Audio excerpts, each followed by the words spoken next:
अयि पुष्पैः देवान् आराधयन्तः पर्वसु पुष्पाणाम् उपयोगं कुर्वन्तः च रसिकाः दर्शकाः अहम नमस्कारम व्याचक्षे, अर्थात हे फूलों से देवों की आराधना करने वाले, पूजा करने वाले और त्योहारों में फूलों का उपयोग करते हुए रस लेने वाले आनंदी दर्शक, मैं नमस्कार करती हूँ।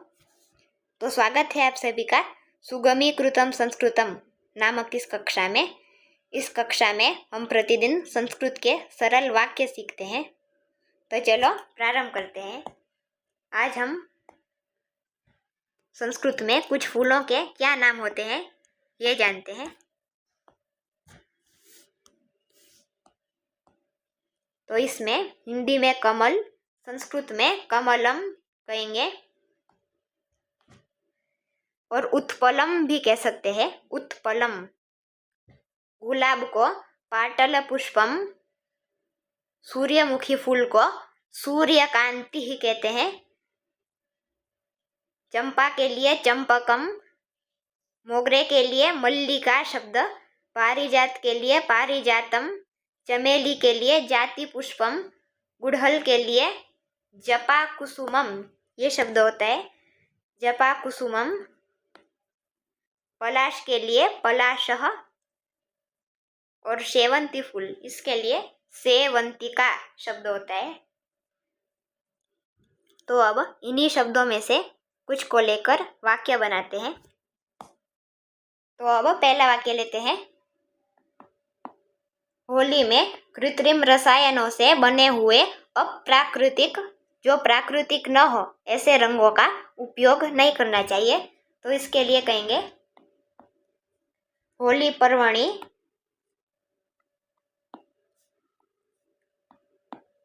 यहाँ वाक्य का अनुवाद लिखा ही है। होली पर्वणि कृत्रिम रसायन ही, कृत्रिम रसायनों से, तो कृत्रिम रसायन ही निर्मिता नाम बने हुए, इसके लिए निर्मित, जैसे निर्माण शब्द बोलते हैं। तो यहाँ निर्मिता नाम, अप्राकृतिका नाम, रंगाणाम, अप्राकृतिक यही शब्द रहेगा। रंगाणाम रंगों का उपयोग, तो उपयोग नहीं करना चाहिए, न करणीय करना चाहिए। होली पर्वणि कृत्रिम रसायन ही निर्मितानाम अप्राकृतिकानाम रंगाणाम उपयोग न करणीय। यहाँ ध्यान में रखना चाहिए कि निर्मितानाम इस शब्द में न बोलेंगे, निर्मितानाम अंत में न, अप्राकृतिकानाम यहाँ भी अंत में न, और रंगाणाम में न बोलना चाहिए। तो अब दूसरा वाक्य लेते हैं। पलाश आदि फूलों से उत्पन्न प्राकृतिक रंगों का उपयोग करो। तो कहेंगे पलाशादिभ्यः, इसको पुष्पेभ्यः फूलों से, पलाश आदि, तो कहेंगे पलाशादिभ्यः फूलों से, पुष्पेभ्यः उत्पन्न, उत्पन्नानाम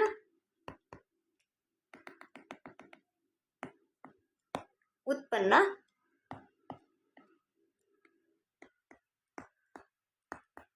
प्राकृतिक रंगों का,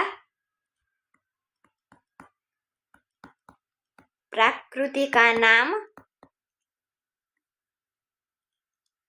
रंगाणाम, रंगाणाम उपयोग करो। तो कहेंगे उपयोगम कुरुत करो।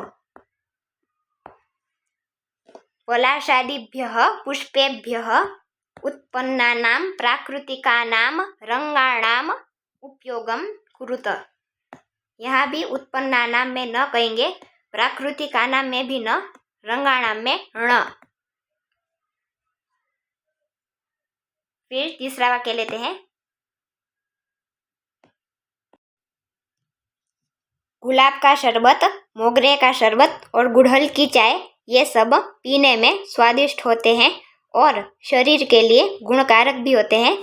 तो कहेंगे पाटल पुष्पाणाम पानकम शरबत, इसके लिए पानक शब्द, मल्लिका नाम पानकम मोगरे का शरबत, जपा कुसुमस्य च चायम, और गुड़हल की चाय। एतानी, ये सब जो शब्द है ये सब, उसके लिए एतानी पीने में, तो पातुम स्वादिष्ट होते हैं, स्वादिष्टानि भवन्ति, तो ये वाक्य के पहले भाग का अनुवाद। ये सब पीने में स्वादिष्ट होते हैं, यहाँ तक इतना होगा। फिर अगला भाग, और शरीर के लिए गुणकारक भी होते हैं, तो कहेंगे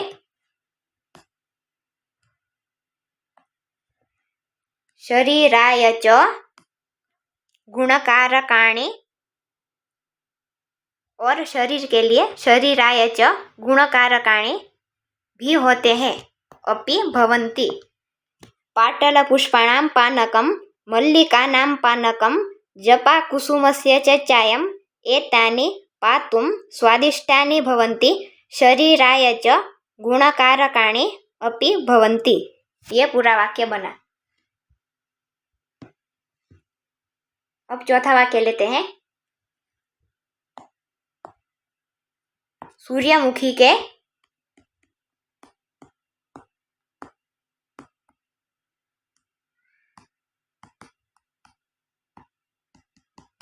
बीजों से तेल निकलता है, तो कहेंगे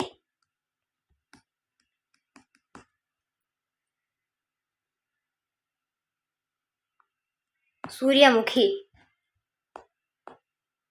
तो सूर्यकांति शब्द अभी हमने देखा, तो कहेंगे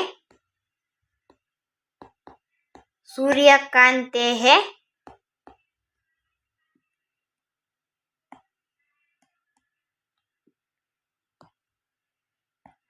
बीजेभ्यः तेल निकलता है, तैलम निकलता है, तो उद्भवती भी कह सकते हैं, उद्भवती।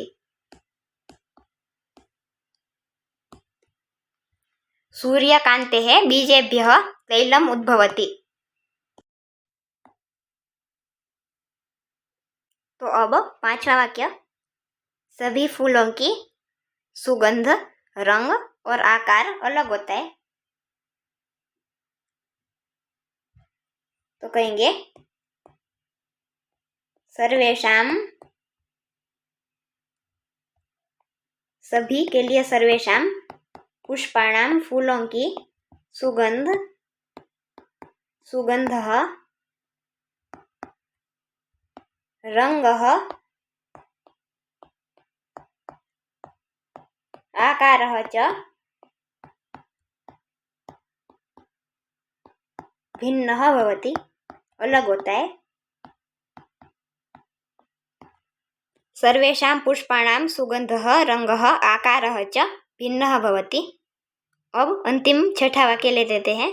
दीपावली में दरवाजों पर फूलों का और आम के पत्तों का तोरण लगाया जाता है, तो कहेंगे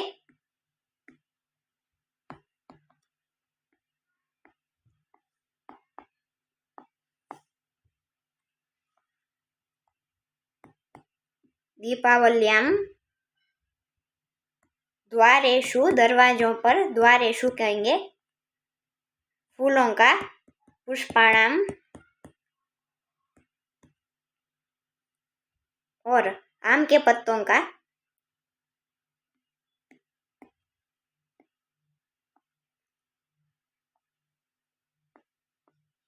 आम्रपर्णानां च, पत्ते के लिए पर्ण शब्द का उपयोग हुआ यहाँ, आम्रपर्णानां च, तोरण के लिए पुष्पतोरणः, इसका उपयोग कर सकते हैं, पुष्पतोरणः। लगाया जाता है, तो स्थाप्यते, स्थापना की जाती है, लगाया जाता है, यही अर्थ निकलेगा।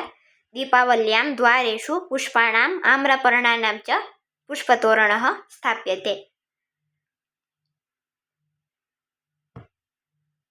तर्हि एवमेव संस्कृतस्य अभ्यासं कुरुत, संस्कृतिं च पालयत।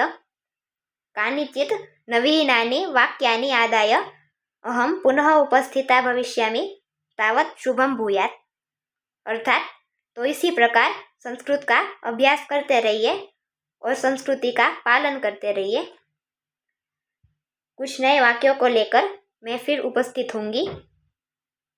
तो तब तक के लिए शुभ होए।